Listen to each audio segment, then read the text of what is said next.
এক মেয়ে লটারিতে 5 কোটি টাকা পেয়েছে। কোম্পানি চিন্তা করলো হঠাৎ এই সংবাদ মেয়েকে জানালে মেয়ে খুশিতে মরে যেতে পারে। তাই বল্টুকে পাঠানো হলো এমন ভাবে বলার জন্য যাতে মেয়ে খুশিতে না মরে। তো বল্টু মেয়েকে গিয়ে বলল, মনে করেন আপনি 5 কোটি টাকা পেলেন, তাহলে কি করবেন? তখন মেয়েটি বলল, খুশিতে নাচবো, আপনাকে ভালোবাসবো, আপনাকেই বিয়ে করব। শুধু এটাই না, অর্ধেক টাকা আপনাকেও দিয়ে দেব। এটা শোনার পর শালা বল্টু নিজেই খুশিতে মইরা গেল। বল্টু, পল্টু, আবুল, মফিজ 4 বন্ধু 5 স্টার হোটেলে ডিনার করেছে। ডিনার শেষে 4 জন বিল দেওয়া নিয়ে তর্ক করছে। এ বলে আমি বিল দেব, ও বলে আমি বিল দেব। হোটেলের ম্যানেজার এই কাণ্ড দেখে মনে মনে হাসছে আর বলছে, পৃথিবীতে এখনো এরকম বন্ধুত্ব দেখা যায়, বিশ্বাস হয় না। আমারও যদি এরকম বন্ধু থাকতো।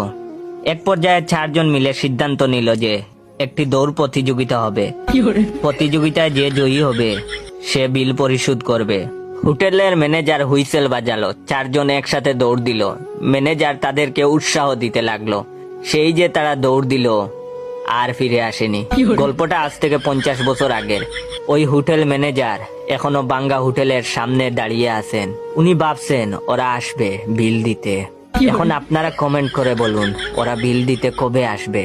যদি আপনারা বলতে পারেন না, তাহলে আপনার বন্ধুদের শেয়ার করে জিজ্ঞাসা করতে পারেন ওরা কবে বিল দিতে আসবে।